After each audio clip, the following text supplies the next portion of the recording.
Hey everybody, I'm your joyful host Matt, and boy, I gotta tell you, did you know that it's really hard to focus on a rock and metal podcast when the only music you've been listening to for the month of July is the K-pop Demon Hunters soundtrack? I swear, those songs are not going to leave my brain anytime soon. Hey, it's a great movie, you should probably watch it if you haven't already, and you already know that you're listening to Flow Into Your Mind.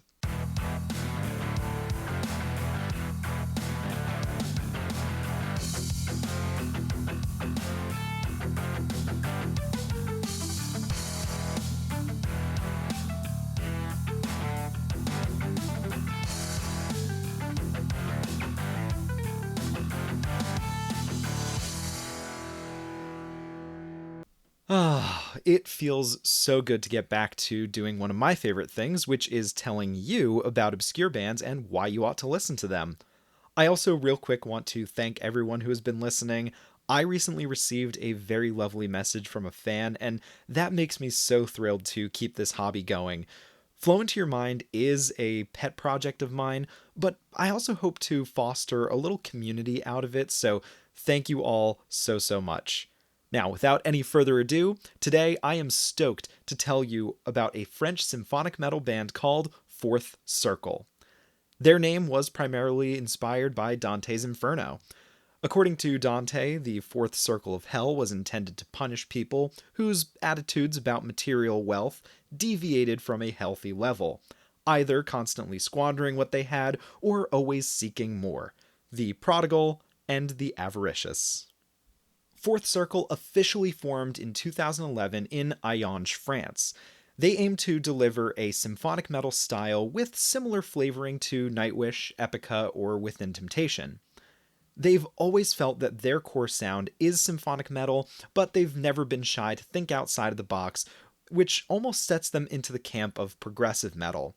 Something you will again constantly hear me say is that subgenres get really complicated, and there's no true rhyme or reason to them. The original lineup for Fourth Circle consisted of 6 members, 5 instrumentalists, and 1 singer. I will try my very best, but please forgive me if I mess up anyone's names. We've got Julien Blanchet on drums, Maxime Boriolo and Eric Reitz as the guitarists, Henri Friedrich on bass, Olivier Keller on keyboards, and Audrey Adornato on vocals. Honestly, the overall history of the band is fairly simple to piece together, but details are far and few between. Now, I had a feeling that this was going to happen from time to time, where that finding information about these relatively unknown music artists was going to be challenging, so I'm not terribly surprised. Here is what I was able to determine. Fourth Circle produced their debut album mostly independently. The first album, titled Lifetimes, was released on May 4th, 2013, and distributed through Vocation Records. In 2014, guitarist Eric Reitz stepped away from the band, and they've continued as a 5-piece ever since. Then, Fourth Circle was noticed and signed by Dark Tunes Music Group. Personally, I really like the mission of Dark Tunes as a record label.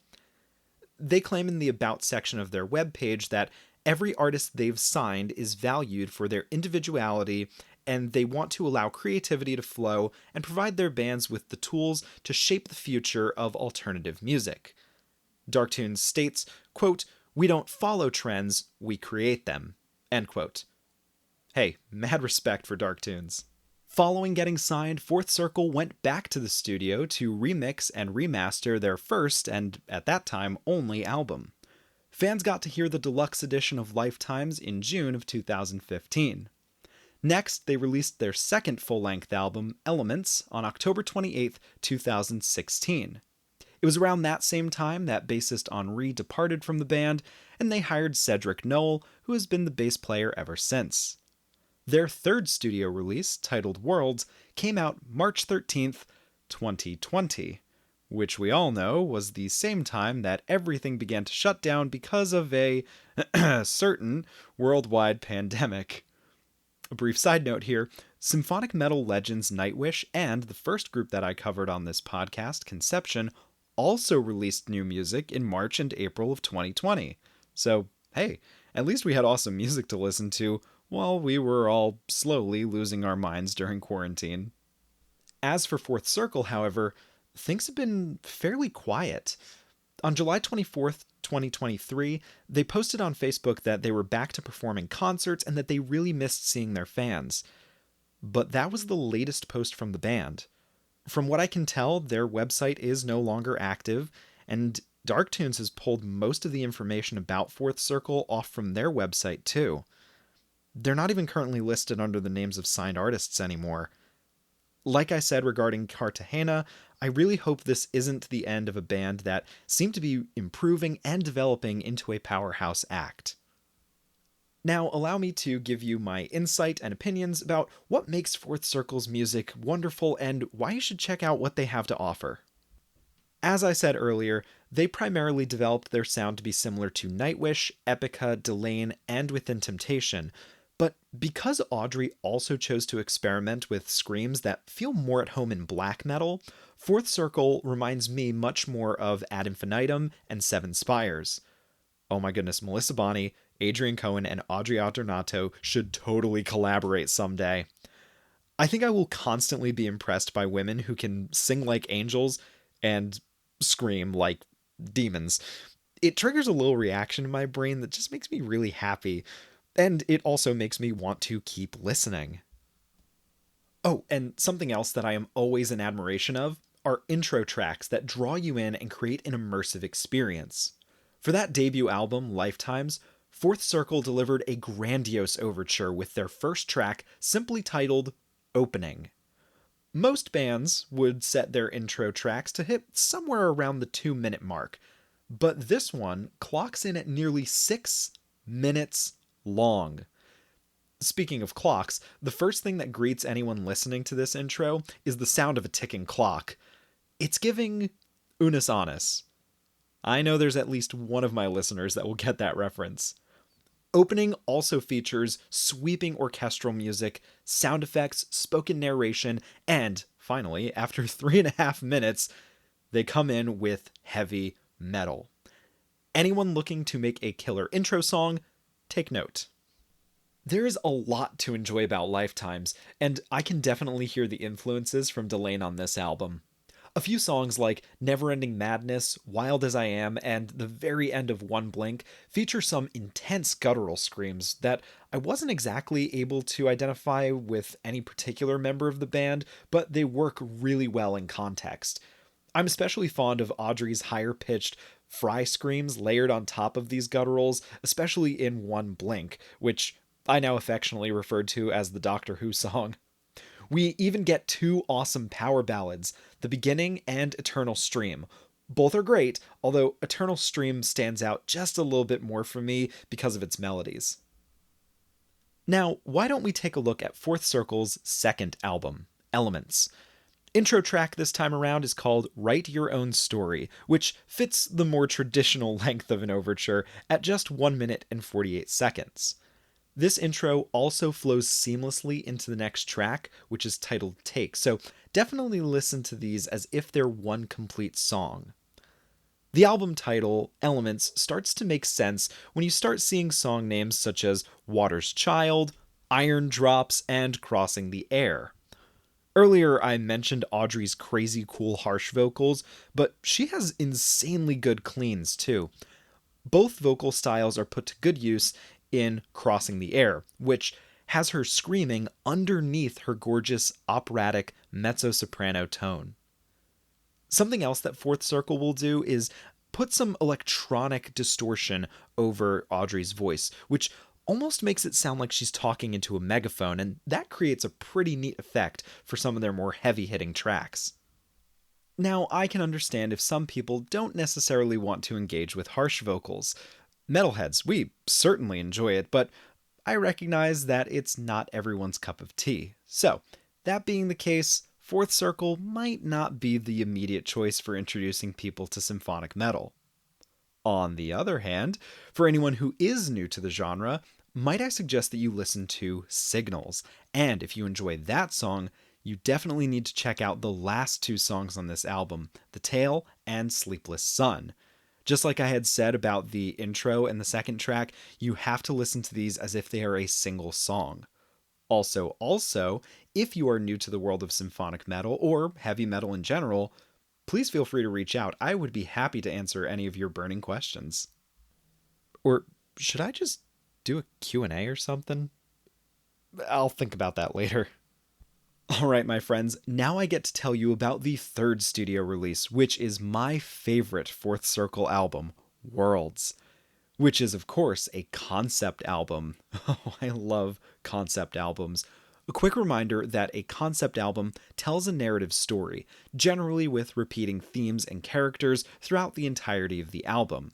It's almost exactly like listening to the original cast recording of a Broadway show. The story of Worlds is somewhat complex. We follow an unknown female character who's transgressing spiritually through an undefined time and space. Each song is a chapter of the main character's journey to learn more about the universe around her. Worlds is also a beast of an album. It features 14 tracks, plus a 21-minute English audiobook. And then that is followed by a live version of that audiobook in French for a grand total runtime of 1 hour and 47 minutes. I wish I could just rehash Neil Anderson's review of this album from the website Metal Purgatory. I'll refrain from sharing every detail, but Anderson truly gives this album the credit it deserves, and every glowing remark that they make about Fourth Circle's talent is 100% warranted. Every song on Worlds has something special to offer. It's challenging to pick out any single song to highlight since they're all spectacular. Since I'm genuinely struggling to showcase anything for you here, I think you just need to listen to the album for yourself.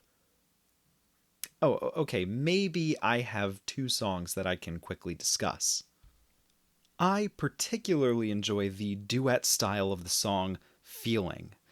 The narrative content of the song is, however, a little, how do I put this? Spicy. Listening to it made me feel like I took a bit of a detour onto book talk, if you know what I mean. And then there's Survive, the first song that I ever heard by Fourth Circle, which might have influenced me to pick it as my favorite song. Survive also seems to be a bit of a fan favorite, and it's easy to see why. Even I would place it alongside other great symphonic metal tunes like Faster by Within Temptation, Amaranth by Nightwish, Nightfall by Xandria, and Never Enough by Epica. All put together, vocals, bass, drums, guitar, and keys, Fourth Circle delivers rhythmically interesting and vocally unique songs that are wickedly catchy. As Neil Anderson put it, quote, "This album is phenomenal, and I cannot really point out any flaw. Grab this album if you're a fan of beautifully written music that deserves to be up there with the gothic and symphonic metal heavyweights," end quote. As I record this, Fourth Circle is sitting at a meager 2,328 monthly listeners on Spotify.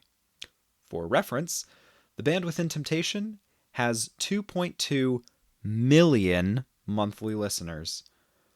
That means Fourth Circle would need 1,000 times their current amount in order to meet Within Temptation's count. So, let me finish up here so you can go listen to Fourth Circle. By the way, I've included links to where you can find them in the description. Leave a like and a review if you could, I would really appreciate it. Or you can also reach out to me directly via any of my socials. Until next time, let that good music flow straight into your mind.